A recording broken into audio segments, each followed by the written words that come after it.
Oh, man, I hate to hang with Narin. He's so stingy with alcohol. Like, really? You're going to make up that lie about me? Oh, Jesus. That's the one thing you're going to tell. Like, anyone who knows us is going to not believe you. Yeah. I drink with strangers in my truck all the time. I was looking for a parking spot in Belltown. A homeless guy, like, hey, man, I'll get this parking spot over here. Just give me $5. I'll watch your car. I'm like, all right, sure, man. I was like, hey, man, thanks a lot. Hey, you know what? Thank you. I've been looking for parking around a block for like 12 minutes. Want to take a shot of Hennessy? He's like, yeah, man. I took a shot of the homeless guy. It's like, you can keep the cup. Yeah. Yeah. It's my gift to you. And when I come back, we'll take another shot. Comedy Okay? Simp, the podcast you can't resist. Stephen Michael James, the host you won't wanna miss. From Seattle to the world, his humor will persist. Join the fun, get ready to enlist.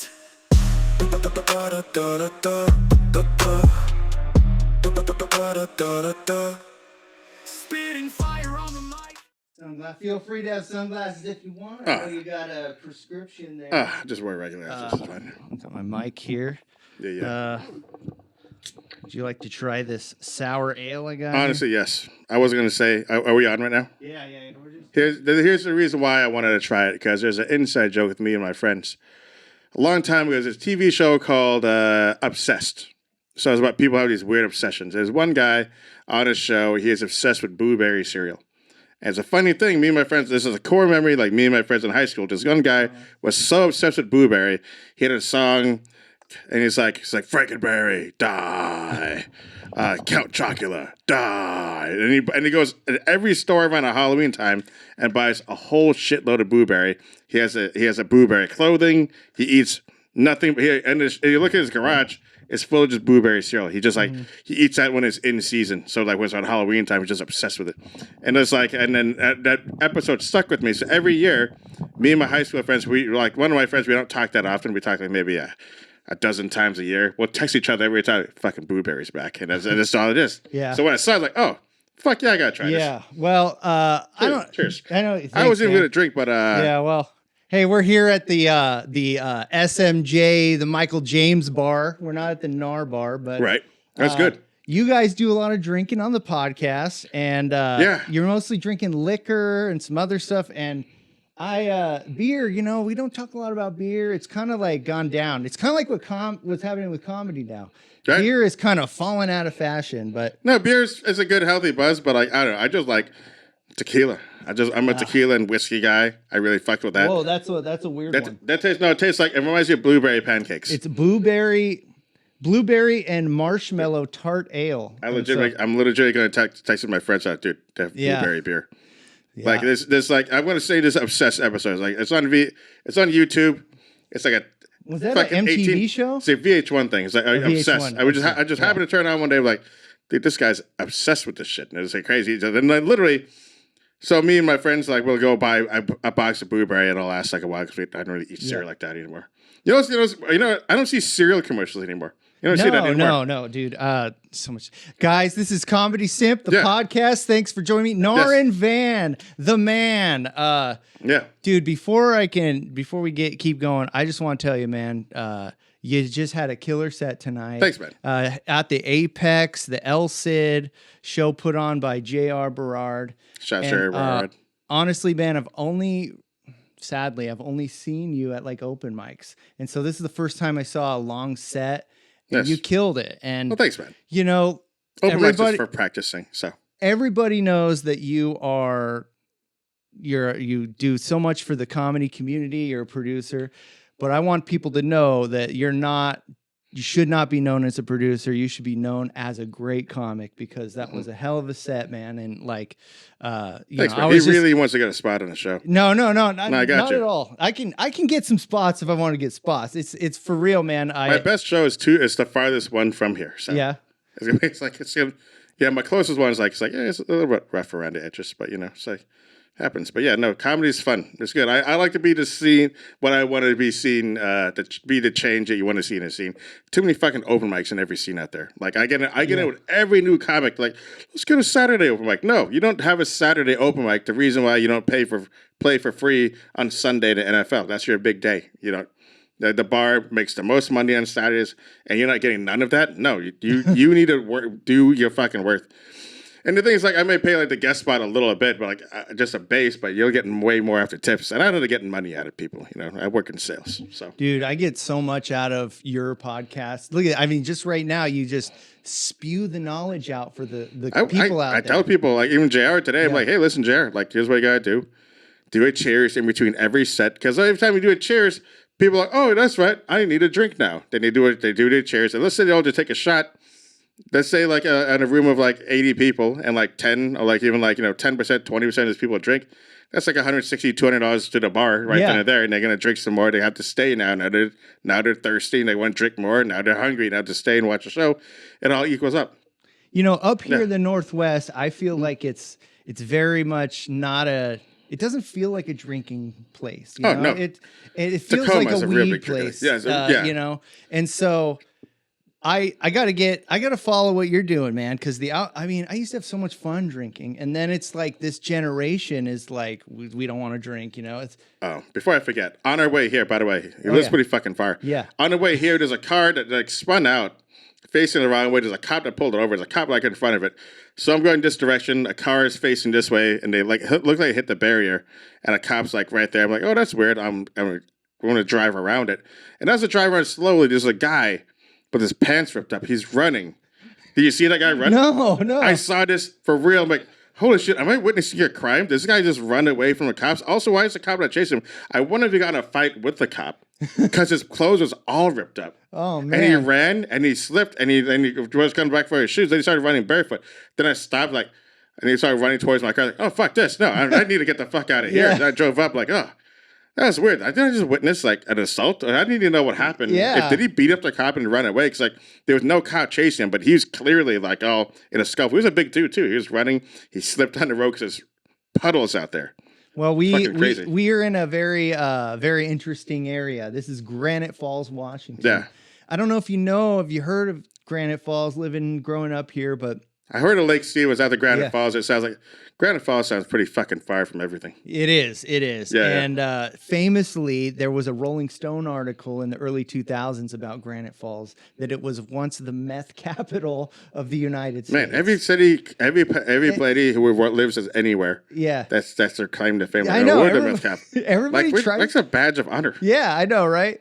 But they were talking about like the kids in high school were doing meth and dropping out and all that kind of stuff. There's definitely a redneck kind of vibe to this area, but it's gentrifying. You know, this neighborhood here is a new neighborhood built in the last 5 years. A lot of kind of people from down south trying, especially during COVID, getting out of the city, working from home. They bought houses up here, and the farther you go from the city, the cheaper it is. But you have to fucking drive forever to do comedy. Yeah, I know, man. That's why I live in Auburn. It's like right in between Seattle, Tacoma, not too far from the airport, so it's great. You know how annoying it'd be to get dropped off at the airport and still have to be in a car for 2 fucking hours. That pissed me off. That's my dad every time he comes to visit. That pissed me off. Yeah, that's why you never see your dad. Yeah, I know, it's very true. And it's not why I didn't see him for 2 hours away in another state. Yeah, man. So you do, besides comedy, you do a really cool podcast I mentioned, ROASTBUSTERS, which is my favorite of all the Seattle ones. It's a lot of people's favorites. Yeah. My second favorite, not even on it, Casey McLean had one with Jess Everett, but it's pretty much, I don't know if it's happening, but the thing I like about your podcast is it's exactly what a new comic would want to hear. It's stories, it's real life stories about things that have happened. A lot of Matt you're talking to. It's a little bit of gossip and kind of stuff like that, but also the riffing, like you and Greg riff with the jokes, and that's something that I think is is lacking with a lot of comics. Yeah, you know? I watch like some people's podcasts. It's too much inside baseball. So me and Greg will talk about something. I was like, hey, we got to stop. Let me explain in case we have a new listener. Let me explain who Ying is. You know, like we say, absolutely. There's a person we shit on all the time. Shout out to Ying. But no, she'll find out about it. Yeah, listen half our episodes, Ying. Any episode, you'll find us randomly talking shit about the shit you do. She has weird AI posters. But yeah, the thing is like it's, honestly, we just get a little buzz and all say like, you know what, this is what's going on today, and then like this person gets on our nerves. And when Greg's on shrooms, it's the absolute fucking funniest. Greg is nonstop relentless, and so is like, goodness, what the fuck does this guy do? He's just murdered. This guy just like, and Greg's such a great riffing partner. Greg had one episode where I was gone. The only episode I missed because I was sick. And I'm listening to I listen to all the episodes because I didn't see what's going to be a clip whenever. Like I don't like the sound of my voice. I like to see like, oh, how can we promote this clip? This would be fucking funny and do whatever. Greg does not listen to anything we've ever done, but I showed Greg one clip that we played. Here's a specific clip Greg's like, you ever listen? Like, I don't like to listen. Can I just show you one clip? If you don't laugh at this, then I'll never show you a clip ever again. So it was a clip we had Dylan Avila on the show. Dylan Avila is infamously, he got attacked by a baseball bat, which is a fun episode you should listen to because like I had inadvertently butterfly effect had something to do with it. Listen to it, you'll understand. So anyway, so there's he has a traumatic brain injury. So like Greg, as the shrooms are kicking in around 27 minutes, every time we do a shroom episode, 27 minutes in is when the shrooms really kick in and we just go wild out. So Greg is just like, okay, I got to ask you a question, Dylan. I was watching this episode of somewhere in like this TV show where this guy got in a big car accident. And then, like, he wasn't the same after then. But he knew that was his family. His face loved him and everything. But every day he woke up, he's like, man, fuck this family. I don't need to be here. But then the part of the day is like, I have to be with them. These are my kids. This is my wife. This is my family. I got to be there. But then like, most of the day, it's like, I don't give a fuck about any of these people. I'll do whatever. And there's like, so anyways, Dylan, how do you feel about your family? And Dylan's like, what the fuck, bro? Putting me on the spot there. It's like, because, like, that's just a roundabout way of asking, how has a traumatic brain injury affected your relationships? Yeah. He just added a more fucked up, more like the most crass way you can ask it. And like Greg's like, oh, that's pretty fun. It's like, yeah, just listen to the long road trips. Like not just to hear the sound of your voice, but how we could like make things better. Like I mumble a lot and I hate it. Greg has a great voice. Yeah. But I'm good at steering the conversation to like for sure. to make things like funny and shit. But Greg, when was the episode I was gone, he was like talking to this one chick about skincare products for a fucking hour. Like, Greg, what the fuck is this? You haven't made fun of this bitch once. Like the fuck, what are you doing? Yeah. This is not our brand. Yeah. I have told Greg this, but our views, our downloads have gone down a lot since that episode. There was like things like and that episode was like, okay, everything went down from there. Like, oh, he lost his edge. Oh no. He was a simp in that episode for sure. It's like just the nicest dude. Like, what the fuck are you doing, dude? Well, you got to get more guys on because it's easier to make fun of guys than it is girls, you know. Sometimes, yeah. I mean, like they will have some good female guests on there. We have Doris Sousa coming up, right? We just shit on her like relentlessly the entire time. No, man, there's been some good ones. Jody Carroll was a good one. Carroll, I felt was our nicest episode because like, she's so sweet. Jody Carroll's the nicest person ever in comedy. And then the girl, I don't know who she was, but she was definitely on shrooms with you guys.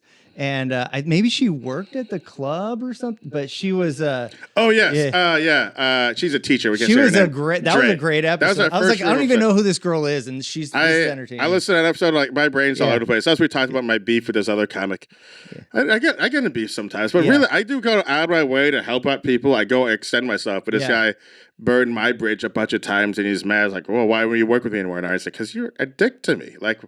Why would I want to pay you to hang out? They're like, people are like, oh, you want to book your friends? It's not entirely true. I book people that I'm not friends with. You either got to be good for the room, you either got to cause no problems, you got to make sure that people have a good time, and not be mean to the staff. And also, if you can be a good hang, a good conversation is great, but if you're none of those things, why the fuck would I want to pay you? As simple as that. Yeah. Why would I take you on a road, be on the road with me in a car for 3 hours, one direction, 6 hours, like, and we don't get along? Like, come on, like, I'm a pretty easy person to get along with. Yeah, dude. Oh, you like drinking? Sports? Oh, cool, that's it.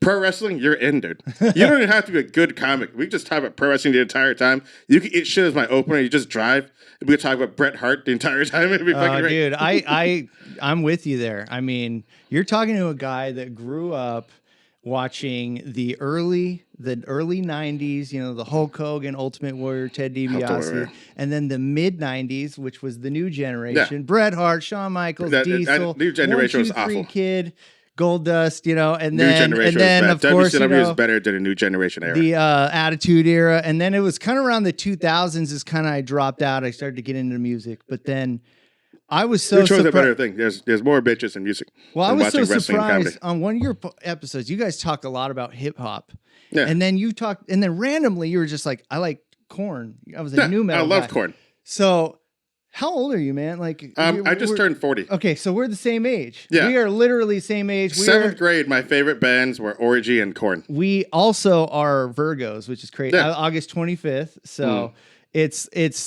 As I get older, I start to believe that these personalities born at this time are pretty similar because, like, I ever really hated anyone who was born in September. You know, to be kind of weird. What's that? I ever hated anyone who was born in September. Now I think about it. And maybe. It's like there's usually actually there is one person that we don't get along with, but that's a whole other thing. There's one Virgo that I think we could both agree with. We shouldn't claim, and that is August 24th, Vince McMahon's birthday. Oh. Is that Kobe Bryant's? No, Kobe Bryant's birthday is the day before. Vince McMahon. Here's the thing about Vince McMahon. Okay, Vince McMahon, he had a girl that was like, okay, she's side bitch. Fired. No, he's fucking this girl, and you're like, you know what would make this more interesting? If Brock Lesnar shit on your head. Yeah. Like, why? Johnny Ace too. He was the what's his name? Brock Lesnar's a big. He's like a white orangutan. Yeah, he's a big guy. Like I can't imagine if gorilla. Any girl that I've ever wanted to fuck. Yeah, there's not one time in my brain's like, you know what? If Brock Lesnar would have shit on you right now, that'd be so hot, you know? That's what happens when you have too much money. Yeah. You run out of things to do. That's why they have Pedophile Island. I need my next thrill. Yeah. What's going on here? I watched so many Epstein Island jokes. I have no way to tell them because this does not. The thing is, I have jokes. If I do an open mic, that's when I'm unhinged and I don't give a fuck. Yeah. That's why I was like, okay, I'm trying things to work out, but I'm trying to sell T-shirts. I'm not telling those jokes. Yeah. I gotta keep that shit to myself. How long you been doing comedy at this point? Fucking, we'll just say over 12 years. It's been longer than that, but we'll just say 12 years. I mean, like, I don't want to be the typical, what made you start and all that, but like. Here, I'll tell you. Battle of the Bands. My friend John Rainier was at a Battle of the Bands at Capitol Lake Fair, and he was doing great. He was playing guitar. This one guy was singing. They should have won, but the lead singer was on some drugs that night, so he couldn't remember the song. So he put out his notes. He kept like trying to read the things. Like, dude, he didn't rehearse, but he was on some shit. But they killed it. But the judge was like, I don't know. He didn't remember the lyrics to your song, and he got disqualified. We're like, no, they did better. Granted, most of the crowd was there for them, but to see him perform like in front of the big fair, the big county fair that we had over there, I'm like, man, that's so fucking cool. I have no musical talent. I'll go tell jokes. I did an open mic that battle was on Thursday. I went to that Sunday, and I told like a 9/11 joke that's been repeated a billion times since then. And that was it, huh? You just kind of stuck with it, hooked. So, I mean, you've been around a long time. You've seen things go up and down. I mean, have you accomplished all the stuff that you wanted? No, not even close. Or like, I've been on TV a bunch of times locally. What are some of the big things that you've done? You know that you're proud of. You know, I did a video. I mean, like Mike Mazzalotti touching this. I did like a video. Look at this. Yeah, the book. Exactly. Mike Mazzalotti, buy the book. I think I might be the only one who bought one, but he gave me that book. Nice. It's nice because there's a chapter in there where I did like a YouTube parody. I'm really proud of this because like I'm just sitting there like November has always been a historically a good month for me for like whatever reason, like personal life and everything here. Because like it was actually almost the anniversary of this, like 10 years, honestly. So like I had this idea.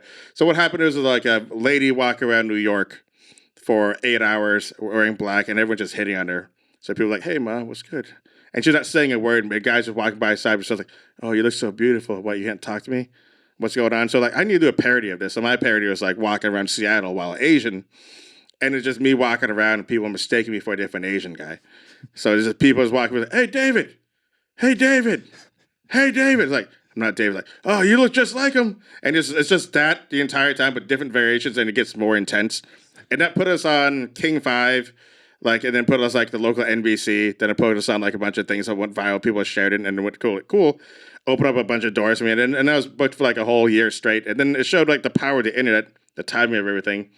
Then I made some memes. I like every other year or so, I have like a meme that gets shared like by thousands of people on all the big meme pages. So You're always writing jokes, man. Yeah, it's like, you got to just do it at 6. People will hate it sometimes, but not everyone's gonna be. But you gotta have some kind of content. You gotta Lil Wayne that shit. Yeah. You gotta 07 Lil Wayne. Put yourself on fucking everything. Yeah. Even if it's dog shit, Lil Wayne has some dog shit verses. That's why it's not the GOAT.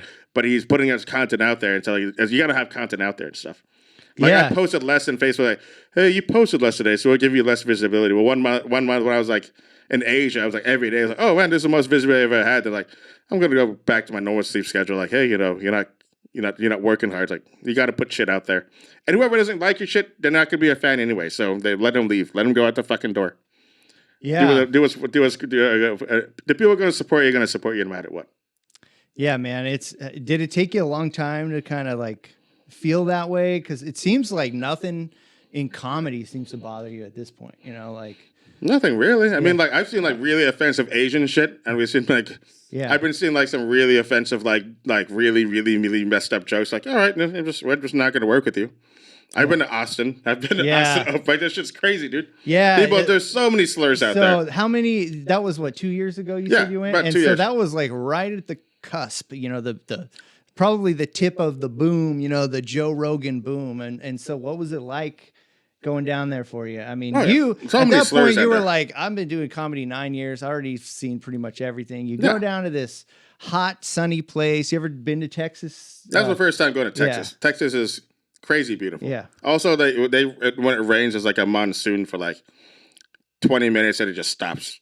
This is just consistent rain throughout the whole week, nonstop. Mm-hmm. So it'd be depressing. But like, it's huge. It's crazy. But people are like, oh, freedom of speech. Like the problem with like, when you have too many do whatever you want, then you don't learn how to work within these rules. It's kind of like a wrestling match where like, okay, you're going to have a no disqualification match. Cool, you could do more shit, but then you can't really tell a story like within these constraints. Like, I don't say these slurs on stage, but these guys do. I'm like, fuck. People are like, oh, it's great, say what you want. But yeah, how, you know what you're not going to do? You're not going to work on a road. You're not going to work like a Christmas gig. You're not going to get paid bigger money to do these things. And I'm not even the cleanest guy, but I could work in any room, There's a reason ECW never went mainstream. Yeah, never went mainstream. Like, oh, cool, let's have a death match every time. Yeah. But then like in wrestling, like they'll be like, oh, like we're gonna tease hitting you with this chair one time. Back in the 80s, like when if I hit the chair, people lose their shit. Yeah. But I get hit in the chair like 20 times, like, oh, it's just another chair shot. Yeah. I was talking to Jackie earlier. I was like, kind of like what I'm doing with comedy now, because it's like I'm almost at 3 years, and it's I was like, the best way I could describe it is like as a musician. When you start playing guitar, all you want to, I mean, as a guy, usually like, I want to play the heavy stuff. I want to play Metallica, Megadeth, Slayer, like they start playing death metal. And like my jokes are like shocking, dark, not mainstream at all. But now it's like, I know how to do that. And it's not really getting me a lot of opportunities. It's getting me as much as I can get. So now I'm like taking a step back and thinking about like, what I want to write, kind of bring it more personal. And then also like just when you're just doing open mics all the time and you're so focused on yourself, you forget about what makes other people so great. And so that's why I was like, I just want to go to some shows for a while, Go to some shows and learn some things. Like, watch people that have been doing it for a long time. When you only go to open mics, you kind of learn bad habits from other open micers who have been open micers for longer than I've been doing comedy. Like there's a point where like, if you're doing this for 10 years, you haven't gotten like any gigs, or if you want to, then it's honestly with some people it's not for them. Like, what are we doing now? Like, but there's some people who are really good at open mics. That's fine. If you want to do that, it's great. But me, it's like I want to build a scene. I want to make sure people get paid and I do something here. I do a show that's like a 3-day run now, so people are like, oh, it comes from a can. Come have it here for 3 days. You got to pay for your own shit. Eventually I want to get like better things so I can like pay for like your lodging and stuff, because that's the most expensive thing. Lodging is crazy. Yeah. Well, I mean, you travel. You were talking about Idaho earlier. I know you did some shows with Josh Firestein in Oregon, in Portland. Tell me about that guy, because I never met him. I don't know him. I know you started ROASTBUSTERS with him, and then also, I don't even really know who Steven Crowder is. I kind of watched Steven Crowder. I watched a YouTube video and I was like, pretty far right dude. Yeah. But the thing is, like, Josh saw an opening. Yeah. And it was like, hey, if you need a third mic, I'll do it. Just shot his shot. Yeah. And I was like, yeah, let's see what you could do. And then he did it. Josh, like, I'm not gonna put too many things on the political side of things. Josh he's playing a character. You know what I'm saying? That's what it is. It does. People forget we're playing a character on stage. Like I'm a mean guy on stage, but outside, I've helped so many fucking people with like these things, and like whether it's just like people help people with their bills and like help them. Oh, you're starving? Let me get you some stuff. Like I'm a nice guy off the stage, but on the stage, people are like, oh man, this guy's a dick. Like what the fuck, man? But you know, it's like, but we're playing characters that we want to portray. Like Anthony Jeselnik's probably not that big of a pedophile prick as he is. You know, he's probably not as big. You know what I mean? But like, that's just this. While playing character, people forget that. Like, it's like if you ever watch pro wrestling, this really sticks with people. When Dwayne Johnson was Rocky Maivia, he was on like a microphone. I'm just really happy to be here. All these fans are really nice. And finally, he's like, you know what? Take your cocky attitude and just take it to 11. And now he's not talking to the microphone anymore. He's performing a microphone. Yeah. And he just took over from there. So that's why I tell people, like, hey, you're new. You're just talking to a microphone. Once you perform your stuff, you know, we go like when you do your acts out, do whatever, playing your character, then people are gonna like you more. 'Cause, you know, people don't want to hear you talking to a microphone. You got to perform it. You give your shit some life, and then once you learn that part of the game, then you should be able to take it to the next level. Yeah, you know what I've noticed is it seems like the people that are successful are. You kind of know who they are as soon as they come out on stage. Like, I don't know if it's the way they dress, the way they behave, but it's like, you're like, okay, Taylor Clark, that guy is a skateboarder dude. Jackie, she's definitely got ADHD, you know? You want to get people to know your character. And once people know your character, then you get to do whatever you want. Like Jeselnik, he says really, really dark, crazy shit, but people know his character and he can get away with it. Nothing is ever too soon for his crowd. They love that shit. But if you're brand new and some people have started with a rape joke, like, what are you doing? Like, gotta work yourself. It's like, it's like foreplay. You can't go up. You can't say fuck immediately. You gotta build up to your first fuck. You know, you gotta have a little foreplay there, and then you work. You don't ever want to do a rape joke first and foremost. But second of all, you gotta work up to the dark stuff. You can't start with dark stuff at me because like, where do you go from there? You know, you don't start out with just anal and spitting on the mouth right away. You can, but like then after that, I was like, oh, okay, boring. You're going to hold hands afterwards at the end? What the fuck are you going to do? You get to go down from there. The problem is when I started, I was like... spitting her ass. Trying to figure it out. And then I saw this one guy who was totally the most hardcore comedian I've seen. And I was like, wow, that's okay? Who was it? Well, he's a guy that's been banned at a lot of places. Oh, who is it? Who is it? He's around. He's been on your podcast. He doesn't really do comedy that much. But what didn't you say his name? PJ Pierce, bald guy. PJ is like you might see him. You might see him at Tacoma. But the first time I saw him, man, he was so hardcore. I mean, he's talking about eating ass with hemorrhoids and doing cocaine with his girlfriend's EBT card, that kind of stuff. And I was like, oh, that's comedy. That's cool. And then I tried to bring that to the comedy bar. No. Don't do that. Yeah. Don't do what he did there. Yeah. That's why you got to go to actual shows. Because like, nothing against him, but it's just like, there's an art form to like working. Like, you got to leave it a little bit to the imagination. You know what I'm saying? You got to you got to like, put more. You can't just be super crass the entire. You could at some points, but like, it does. Once you know your character is fine. Once you build up to this, great. But you got to work your way up to that crassness and do it. I get it. He only has like 5 minutes, or maybe 3 minutes at a time. They got to like do some things. Like me, is like, I open up like, what about opening up what I look like, whatever. You do that like with your name. Yeah, that's a great opener. I like your opener here. Then you got to go play around from that. They kind of go into your character. I just wish you had to like more, just become like a little bit more aggressive on a microphone with that here. Be more death metal. Right now you're too Christian rock with your delivery, dude. You're fucking. I told you this. You're really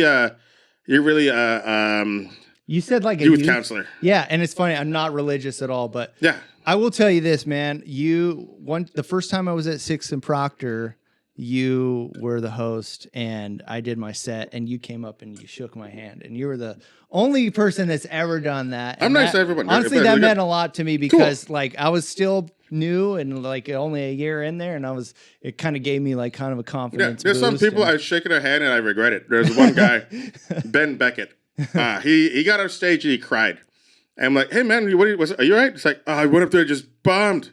I was like, I don't know what's going on. I was like, hey, man, you can let this set define you. You're going to come back and do better next time. Like, no one's going to remember this except for you. But yeah, just keep going and be better. And that was a mistake because later on became a booker and just didn't pay people for a while. And then we had like a big Facebook fight. And then like I was like, yeah, don't work for this guy. Fuck that. If he's not paying you, then don't work for him. Like, yeah, I have no problem calling people out for not paying people shit. Like, that's not okay.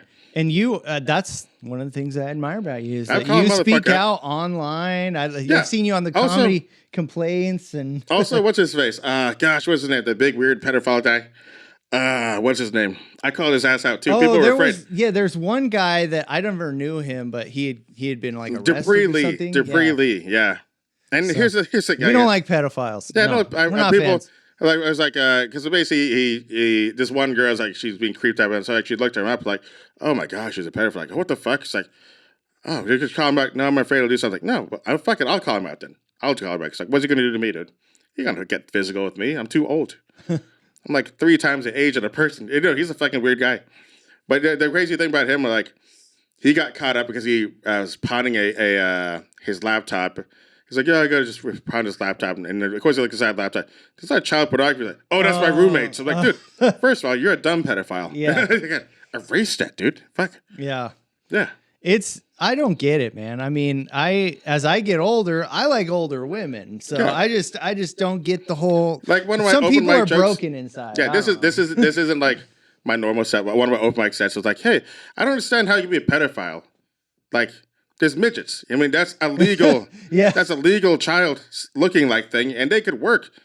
You want to fuck a child that can't work? That's crazy. In this economy, who could afford to be a pedophile? Yeah, I know, right? And like, I only say that joke because Brock Toronto's in the front row. Shout out, Brock. Yeah. he wants to be on the pod, but he doesn't even really drive, so. He can't, yeah. Yeah. I have to go to him. Yeah. We had to pick him up. Yeah. Did you hear the podcast episode of him? Yeah. Okay, that's okay. If there's any episode I want you to listen to is the one with Brock Toronto, because he got fired that day, and Greg had to. We were trying to reschedule him like 3 or 4 times. We're like, hey, we gotta make this happen. We'll pick you up, damn it. And Greg picks him up, and then we got a podcast like, hey, I'm glad we finally could do this. Like, yeah, I had a rough day. I got fired. Like, you got fired today? He's like, yeah, thanks for picking me up. Like, what? You didn't have a ride home for getting fired? So we just shit at him for the next hour and a half. And it's like, geez, Greg, calm the fuck down. It was one of those things. But yeah, no, it was a sad story because he got fired, and he's a little person. And then his boss, like, he had no one to bring him home. So his boss had to wait to get out of work, and he just drove him home. And he's like, so, do you like sports? He's just trying to make small talk with him. Like, yeah. What do you make small talk with a person? Like, what kind of small talk do you make with a person who just got fired? Like, oh, you like sports? Like, I guess. The company couldn't even buy in a mover. Yeah, right? And then the company's like, oh, because so-and-so got released. Oh, they got, oh, shit. So-and-so's got to sign a new contract. Oh, fuck. Oh, man. Sound cops. Oh, man, I'm so sorry. We're just going to drive you home. But yeah, but it's crazy. The company couldn't give a fucking Uber home. Yeah. Mm-hmm. I had to buy an Uber for a little person. This is a famous. Was it half off? It should have been. Yeah. So when I was fixing garage doors, I worked at this company in Woodinville, and there we had a little person that worked with us in the warehouse. His name was Sam. He came up with me to a place called the Water like Wheel. Lord of the Rings, but yes. Yeah, exactly. It was called the Water Wheel Lounge in Seattle. Yes, I heard about the place. It's a little open mic. Was it any good? It was. Be honest. It was no, not really, but there were so many comics there. We would have like 40 people sign up. It was kind of like the 907 when 907 is really busy. However, there was this night where Sam was it was a couple coworkers. I had brand new to comedy, and I bought a round of shots, Jaeger shots. Gross. And Sam, being a little guy, had no idea that one shot is like 2 shots for him. Mm-hmm. And Sam is sitting on a stool and he passes out and his head is leaned up against the wall and he starts snoring during the comic sets. Was it cute? It was. It was. I mean, it was. Paunch was one of the guys that was performing. There's a bunch of lowercase Z's coming out. Yeah. And then another guy, Ryle Smith, was like held up a microphone, and I was like, "Sam, wake up, dude!" And I could not get this guy awake. And he was. Does he do comedy? No, he's just a little. He just can't. And then finally, out of nowhere, he just wakes up and stands up like nothing happened. He wasn't drunk at all. After one shot, that's crazy. Yeah. And then I bought him he had a whole alcoholic experience after that one shot. Yeah. Oh, to be that young again. And to buy him an Uber from Seattle to Bothell, and it was $90. And I was like, crazy. Dude, never again. Never gonna buy it. When I was in Thailand, when I performed there, I took like their Uber. It was like, it's called a grab bike. I went from one part of town to another part. It was like a 38-minute, ride on like a motorcycle. And it cost me about 87 cents. I'm like, wow, this costs 87 cents to get here. You know how irresponsible it is to get a DUI in Thailand? Yeah. How much does a DUI cost you? $12? Like the fuck, dude? That's crazy. You know how expensive it is to get a DUI here? Like you have to like do some cocaine to get home safely. That's how you get. That's a Seattle Uber. That's how it is. Yeah. Yeah. So, man, you travel all the time. Thailand. I mean, you've been. I might go back all to over Japan. Asia, right? I mean, I might go back to Japan. I have unfinished business to go there. And you've done comedy over there, right? I did comedy in Thailand twice. Yeah. Nothing in Japan. There's nothing in Laos. Like it's crazy. I can't imagine being in a country where there's no comedy at all. Yeah. That's perplexing me. You mean there's not one guy they want us to tell stories to on stage? Not one motherfucker. It's just weird that a whole country doesn't have like one comedy, like whatever. Blows my fucking mind. There's a documentary on, I think, Amazon called like You Need to Kill or We Hope You Kill or something like that. And it's about genocide in Cambodia. You piece of shit. It should be. No, it's three comics: Tom Segura, Chad Daniels, and Chad Daniels Pete Lee. is one of the greats. Yeah, Chad Daniels is awesome. He's coming to Emerald City actually, and Corey Michaelis is gonna. Here's one of my favorite Chad Daniels stories. So like, he comes out around here like sometimes around this time of year. So like so around like Thanksgiving he comes up here, and then one of my buddies, Shelby Dodson, shout out to him, big Chad Daniels fan, and they were supposed to do like a big like flag football thing, and then like and then like Shelby got like drunk or whatever, and he got hungover, but he goes out to the show later, and he's like, "Hey Chad, it's nice to finally meet you." He was like, "Oh, nice. I'm a big fan. My name's Shelby Dodson." Like, Shelby Dodson. So you're the asshole that didn't come here. So then we had no football. Here's your fucking fault. So he remembers he remembered that. Like, what's crazy for that little random fact? Like, Shelby Dodson, because he's a comics. He should be in your top 5 easily. Like if I go have a long car ride, I'm listening to comedy. I'm listening to him, listening to Chappelle, Dave Attell, and my favorite clean comic is Jim Gaffigan. I love Jim Gaffigan. Yeah. Well, I mean, Attell's that's the guy that. Way before I even wanted to do comedy, that was like the guy that I thought was the funniest dude. What's your favorite Attell joke? I really like. Well, in the very beginning, he has the. He's like, you look like a baby, and he's like, wah, I want some pussy, and then. But I also like. He's like. I offered this lady a piece of gum, and she's like, "What do you think? I need a piece of gum." Like, he's like, "You think I need that?" And he's like, "Lady, if I wanted to give you something that you needed, it would be I already getting it wrong, but it was something like a T-shirt that says one cock at a time." Skanks with a memory, yeah. Skanks with a memory. Yeah. I have that. I had that special on my iPod. Yeah. I mean, obviously, look behind you. I mean, there's an autograph poster of Dave right there. I worked with Dave Attell. You worked with him? Yeah, I did like a 5-minute set. He walked up to me like 3 times. I was like, young man, dude. Great job. That was a core memory for me. Like to kill it in front of him and his crowd. Like, oh. Jeremiah, he was just open up for him too. Yeah. Yeah, when I did his thing, like the show for him, like, young man, he walked up to me 4 different times. Like, young man, great job. Like at the bar, he's like, great. He probably did the back room. He's like I wanted a fan, like be a fan, but like, you have no idea how much this means to me. It's like, I love your stuff. My David Teller joke is just like, people are just like, fucking animals or whatever. Like, bestiality is weird. Theoretically, fucking a monkey makes sense because they're kind of like a version of you. But I would never fuck a monkey. If I was going to fuck an animal, it'd be a horse. Because if I fuck a horse, I have a ride home afterwards. That's Steve Benson, like, yes! Yeah. Dude, fucking classic. He's so good. Yeah. He smokes so fucking much, dude. The whole fucking green room. Oh. Yeah. Josh Blue smoked so much that he let off the fire alarm, and then like the Tacoma Fire Department had to come in. And like, yeah, we just can't smoke that much anymore. And like the owner of the venue, that whole building was like, we're going to kick you out. I'm so pissed off. Like, you're going to kick us out. We're the only successful business in this block. Like, who's else going to be here? Literally, we're the only reason why people come to this area. Yeah. It says this and that church, and that's it. Yeah, like and that church is, pretty sketchy, It's pretty sketchy. I've drank in front of that church plenty of times. Yeah. Tacoma's cool though, man. I mean, I haven't spent a lot of time there, but I want to do some exploring. No, go there. No, here's the thing. Some cool museums. Tacoma is like where it's at in terms of comedy, because like, if you no offense to Seattle, but Seattle's not the road. No. Like the thing is, like, there's people up here. They talk about who they are. Like for me, if I tell people like I'm Cambodian, I'm a family of refugees, I don't get an applause break right away. Like no, like. That's a setup, you know. People are just I'm this, that, I do the pronoun stuff, and it's fine. But also, like in other cities, you're not going to clap for it. You have to work for it. Like some people over here, like I'm by the way, I'm pro woke comedy, pro. Like there's a market for everything, which I think is great. But you have to like when you go to perform in Tacoma, that's the road. Then you go to like other places, they're blue collar places. They're there. They're just making laugh. They don't care about your background stories. They care to an extent, but that's not just who you are. Some people just say, oh, by the way, I'm this, and this, pat myself on the back. Cool, great. They like me here. And then they're going to like you just based on that. In Tacoma, they're going to like you for your jokes, and that's what's most important. Yeah, and honestly, I mean, I've always said, like, there's a lot of comics in Seattle and Tacoma, but there's not a lot of people that actually do jokes. Like you're one of those guys that are always writing all the time. You're always posting new jokes.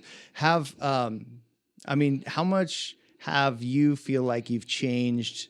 I don't know, your style from the beginning to like now. 2012, 2011, me. Oh shit, I'm dating myself. So it's like I was kind of wild, man. I just said whatever was on my mind, just.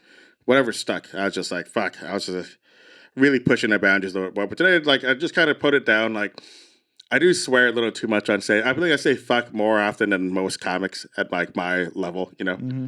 And it's like I don't want that to be a habit, but that's just naturally how I talk. I say fuck a lot. Yeah, it's my favorite word. But I mean, like as far as like the material, I mean, like material. There's some things like I've changed on. I didn't go as crass, and like I just kind of learned to like.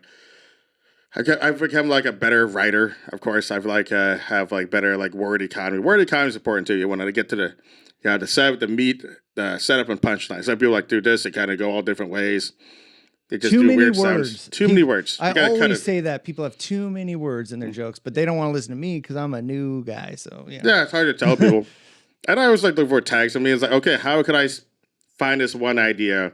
And tag us so many ways, so it transitions as other things, so it goes smoothly. I'm literally just a one-liner guy, but it sounds like have a bunch of stories and stuff.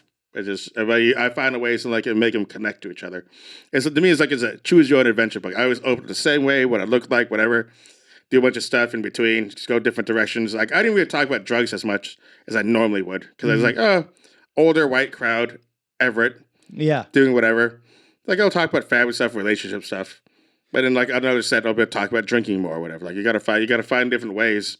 It's like when how I do things like, hey, you want to talk about drinking, work your way up to weed, then maybe work your way up to cocaine jokes. You can't go straight into cocaine jokes. You have to do the gateway stuff. Absolutely, dude. You gotta build your stuff up. And that's it, man. That comes from really thinking about like what the successful people do, what works, and gotta build up. I mean, and like.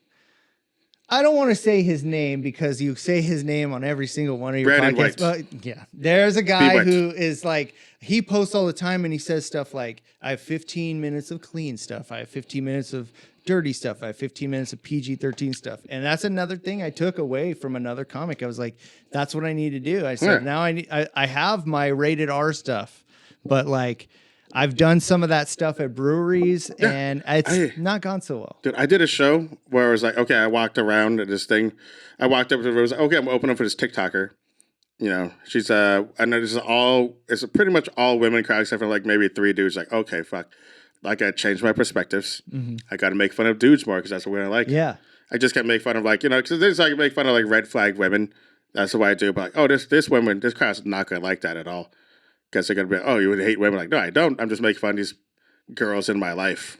So I just changed the jokes around, made fun of men. And like some people aren't smart enough to like adjust to that. You know, some people go like, I'm going to still do my suicide jokes. I'm still going to do the thing about this. But like, no, like, I'm going to work my way to doing that. That's why like how I ended my Michael Vick joke. I'm not going to open with that shit. Yeah. Oh yeah. Absolutely. That's why I was like, how was I just wanted to, I thought it went over well. It went over great. It went over better than the other joke. Yeah. So I was like, okay, that's what like, guys, that's why I got to play around. Like, here's a true thing I do. When I do a corporate show and I'm the headliner of the show, I'm like, I don't want to do the whole hour to myself. I'm like, I refuse to do the whole hour to myself. Because one, I'm going to hate myself afterwards. They want a clean, squeaky, clean hour. So I bring a sacrificial opener. Like, do 20, and I'll do the rest of the time. But I need you to be squeaky clean. No sex, no whatever, do whatever. And during that time, here's a hack. I'm going around like, okay, so who's the guy that's late all the time? Who's a kiss ass? Who's the guy that parties too much? Who shows up late? Who is this person? I'm learning everyone in the office names, writing on my phone. So I'm like, all right, give it up to everybody here. So I'm a little late. I didn't mean to pull a Gary on you guys. You know, he's always late, right? Just whatever. Just get people on the side. Yeah. Do some shit here. Then I'll dance around something inappropriate. I was like, I can't say that. Vivian, she has my check. She's HR. She hasn't paid me yet, so I can't tell a joke. I was like, Vivian won't like it. I won't get paid by Vivian. You know, rules are rules.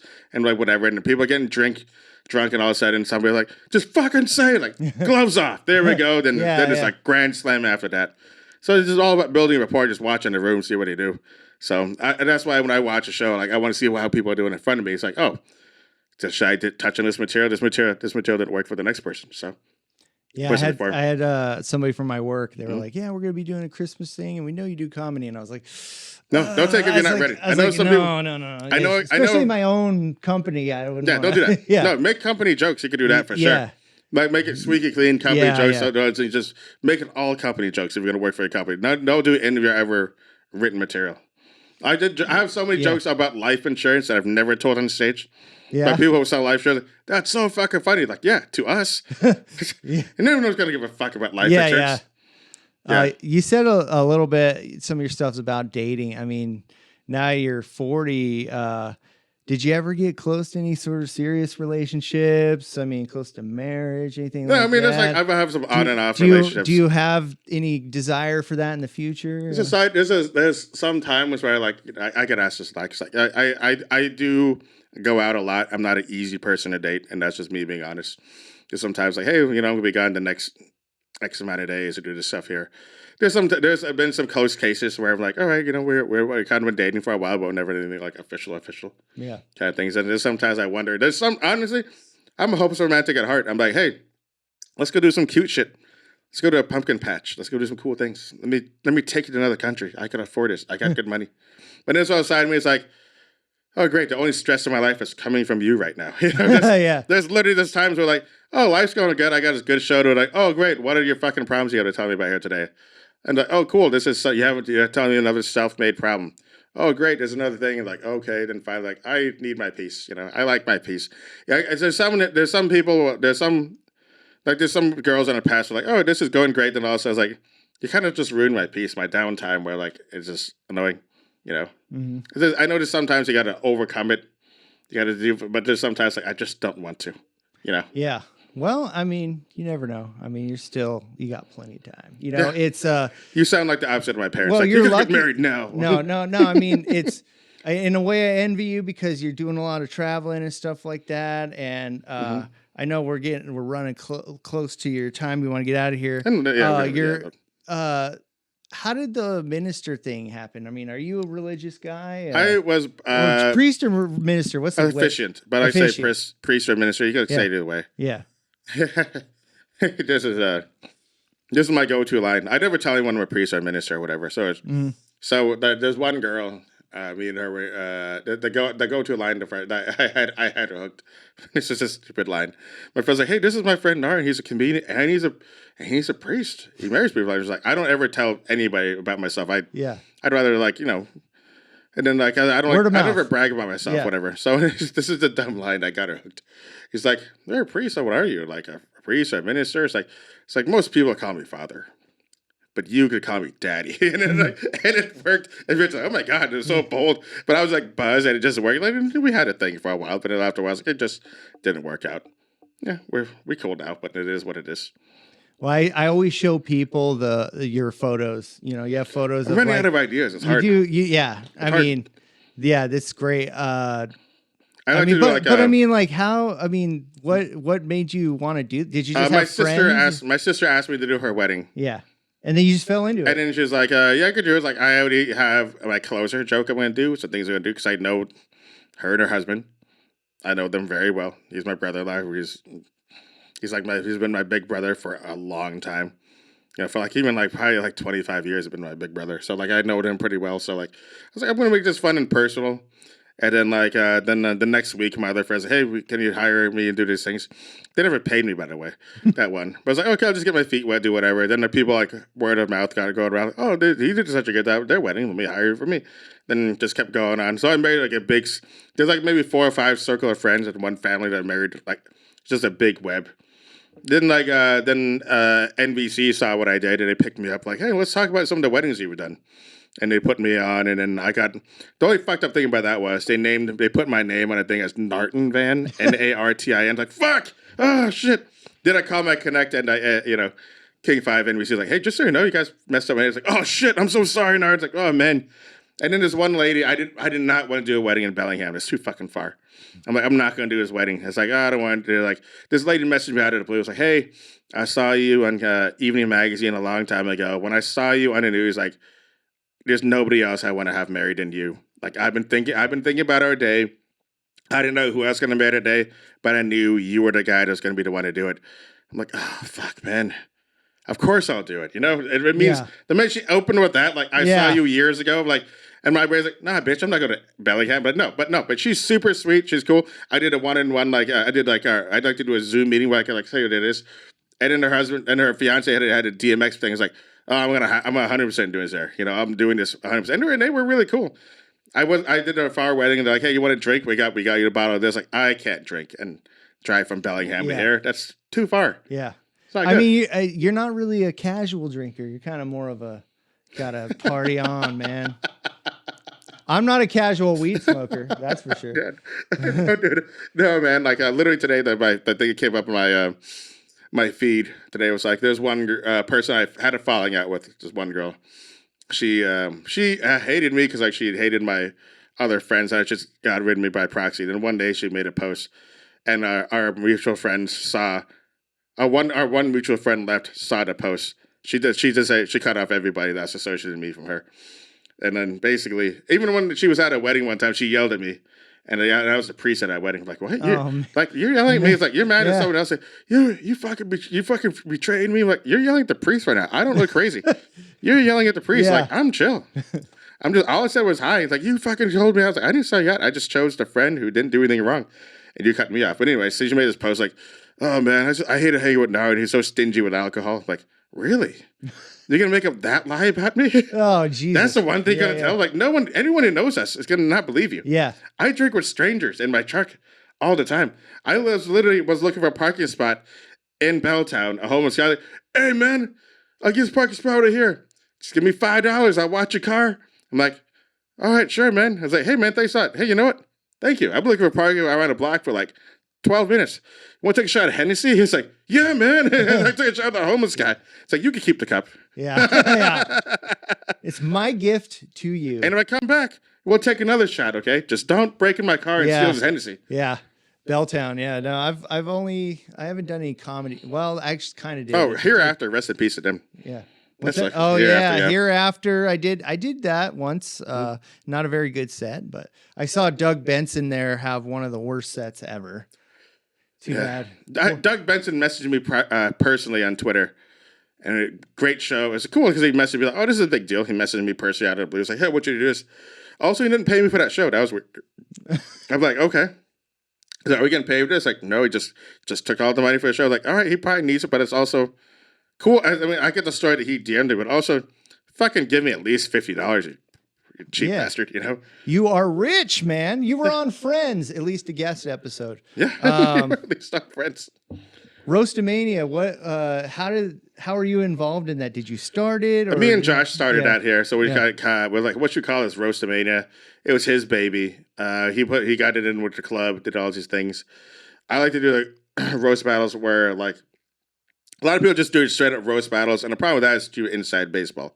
Nobody knows who the people are on the show, and like it's all about what you look like, things like that's. Yeah, I like to incorporate a lot of stand up comedy, but in front of it, so you get to know the act a little bit more.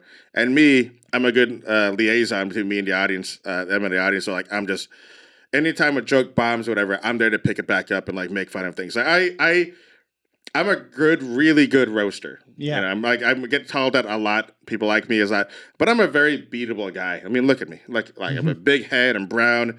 You know, like I'm a chubby dude. I'm a priest. I'm addicted to shoes. I went to Asia by myself for a long time. Like, hey, these are all red flags that you can make fun of. But no, I'll talk to like a fucking plain Jane guy. Like, well, okay, cool. You're a boring white guy. What am I going to do to tell you about you? There's more things to make fun of about me. It's like when 50 Cent was popping. You can make fun, or like let's say you can make fun of Eminem for a lot of things, but Eminem was coming like a way harder. Yeah. I got to come at you cerebrally, like some stuff that no one's ever heard of before. Mm-hmm. But for me, it's like okay, cool, surface level shit. I'm very, very beatable. Like Lynette Manning, our first roast battle against each other, she got so shit faced. She was like Lynette UK is like, I'm just afraid you're just gonna really fight. I was like, Lynette, you're just trashed right now. Like I'm worried. It's like, don't worry, you're gonna beat me. Like the shit I'm gonna say about you is too fucking mean. So I had a joke. So I was like. What was what I had? I was like I had his gosh. It was like all big girl jokes and stuff. Like I knew I was gonna beat her on those. But she was pretty solid too. Lynette's one of the best. Yeah, she's awesome. She's amazing. What are some of your favorite roasts that you've seen in the last couple of years? So I mean, Gavin, I think was one that you talked about recently. Yeah, Gavin to Andre West. Andre West is a black, white, and Native American guy. So Gavin Howell said like yeah, it's like Gavin Andre is like black, white, and Native Americans. Every night he goes to sleep in front of his I have a dream catcher. That's so good. That's great. Yeah. That's so fucking good. I had this one clip I got to edit out, and it's if you know how they look like, then it'd be fucking perfect. So like because basically Jeremy Horton, he's a short guy with he's like Jeremy Horton's a short guy. He's like Jeremy Horton's like he's a little socially awkward. He's like, I'm a little awkward. I have Asperger's. He's like, dude, you're like a midget. You have ass sliders, if anything, shit like that. And then Andy Harder's he's like kind of chubby white guy. And there's Erica Tausch. She's Erica is just like a girl mountain climber. Mountain climber. She's like a fit chick, but she's also like she's not like super skinny. So I had Jeremy Horn. He has long hair, short. And Andy Harder, bald, white, little he was a little chubby at times. And Erica Tausch, like you guys make fun of how I look like. You guys look like fucking Lord Farquaad, Shrek, and Fiona right there, like all right in a row, just like 3 in a row, just hit them right there. And I had this really good one on the whole night. Everyone kept calling what's his face gay. I can't think of his name. He was against it's Williams. Oh gosh, he was against Danny Anderson. No. He was against Meeks. Brendan Meeks. Lonnie Williams. Oh, Lonnie. So he kept calling gay, which is like it's an easy like we're not anti-gay here, okay? But he said calling gay. He's like I'm not gay. He's like he's drinking a White Russian. He's like, dude, you're literally drinking cum right now. What are you talking about? Then he spit it out like, dude. That's the first time we've seen you spit cum. And it just kept going on and on. Oh, like, whatever. He's like, yeah, cum's run down your face. How poetic, just kept going on and on and on, and it's like I'm pretty quick on the feet. And the things that people like lost your shit on, like Quentin Jones is a big dude. He always talks to his man boobs, whatever. It's like hey man, I have a job. I work at Nordstrom. He's like, is that why I have a Nordstrom rack? And then like it's like, oh shit, where'd that come from? Like you had a plan. Like no, I didn't know he was gonna say Nordstrom. It's just how my brain works, Well, I hope. I mean, once I start getting best one here, last one. Go ahead. Last one I did. So DJ Sandhu. He's DJ Sandhu. Great. Yeah, I'm friends with him on Facebook. I think he's in California, right? Very talented guy. He's an Indian guy. So I had a joke about him. He's like DJ Sandhu. He's Indian, and he had 3 DUIs. So he blew a 7-Eleven. and he got at him. He ran up and gave me a hug. He's like, you motherfucker. Oh, like, dude. Like. That's great, man. I'm working on that clip, but the thing is, my rule is if I'm going to post a clip of me making fun of you, I have to have a clip of you making fun of me first, so it doesn't look like I'm just being a complete dick, Yeah, that's just the rule. When somebody posts a clip of just them making fun, they're like, "Hey man, can you not do that? You just look like you're just bullying this poor girl." have the jokes of her making fun of you first. Like that's just my only rule. So I guess I highlight both people. Yeah. I've done one roast, and it was kind of a thing where it was like everybody tries to tell about who they are 2 days before we're going to do it. Yeah. And it's better when the comics know each other, they're friends with each other. I do a group chat like, hey, write 5 things that you want us to make fun of you for and things that are off the limits. But the things we're having a first competitive one against Portland, and I don't know these guys. So I was like, all right, that's why I'm just going to be hosting it. But some people give us no dirt to work with. And then my thing is like, hey, guys, I book a lot of shows. If you really work well in the show and participate, then I want to work with you on other things. But some people like some guy will be at the 4th fattest person in the group. Like, just you make fun of him for being fat. Like, no, you're not. Listen, I'm the 3rd fattest person in this group. There's no fucking way. Like, you're going to make fun of you for being fat. Like, that's, like, whatever. And then, like, so you can't make fun of you for being brown. There's 4 other brown people. It's fucking make something unique to the table. Yeah. Yeah. Well, I mean, I'm hoping that once I, start developing my material better and I'll start going back down to Tacoma. And go to Tacoma. You're going to learn more from Tacoma than you ever will in Seattle. See, Facts. I think a lot of people were like, they're just rushing to get these shows and get booked. Don't get butthurt if you don't get booked and stuff. Some people like literally complain to me. Like, I booked like Andre on a show and somebody's like, what the fuck do you have to do to get on a show? It's like, and then I heard he's like, hey, dude, did you have a good set that he did? Be honest with yourself. No? Cool. Then don't fucking complain. If you have a great set in front of me, like the blind guy did today. Yeah. And that girl, great set. Like I need, if you have a girl that have a great 10 or great 20, I'm gonna put you on, but I have to see you. You can't be mad I'm not booking you because I've never seen you before. That's just how the thing works. I got into it with some female comics like, girls, you guys are mad you guys got booked for shows, but you don't get a job you don't apply for. Yeah.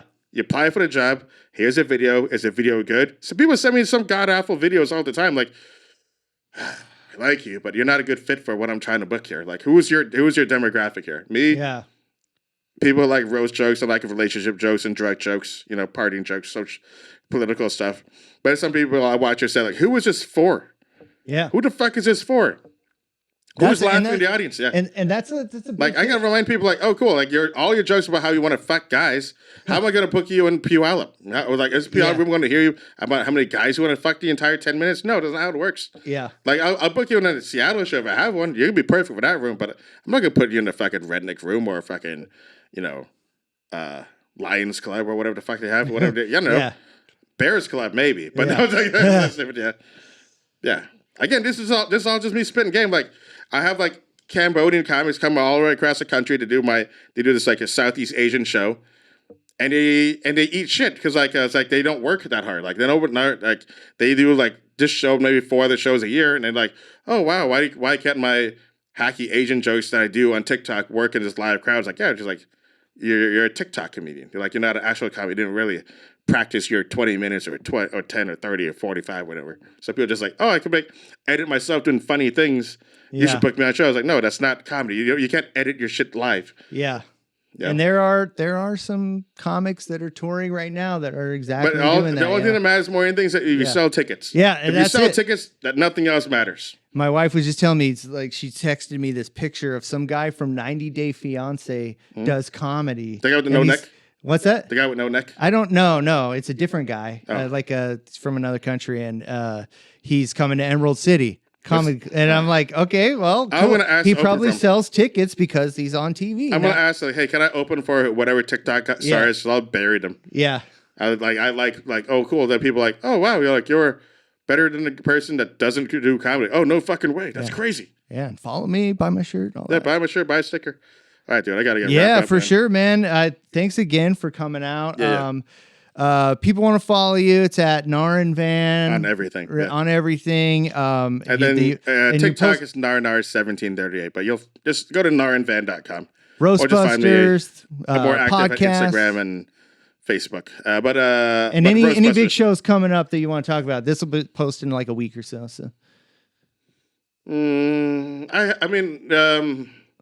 I post my schedule like on Instagram, so just come into any one of those shows. Really, I just have like my own monthly shows that I've been doing. But I think Tacoma versus Portland Roastamania will be great. I got some headlining gigs here and there, but yeah, just come out to any of them. Really, you'll have a good time. Definitely come out to Stonehouse Cafe. That's a room that I want to keep going. Because like it's hard because winter time. So where's that one at? Rainier Beach. Rainier Beach. That's Seattle? Yeah, Rainier Beach, like between Seattle and Renton. Okay, cool. Yeah. Stonehouse Cafe. Well, shit, man. Thanks again. I appreciate it. Great set.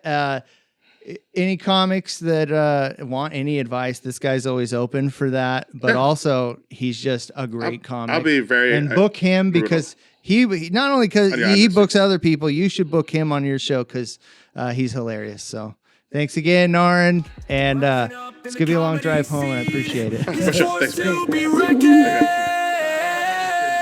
Comedy Simp, the podcast you can't resist. Stephen Michael James, the host you won't wanna miss. From Seattle to the world, his humor will persist. Join the fun, get ready to enlist.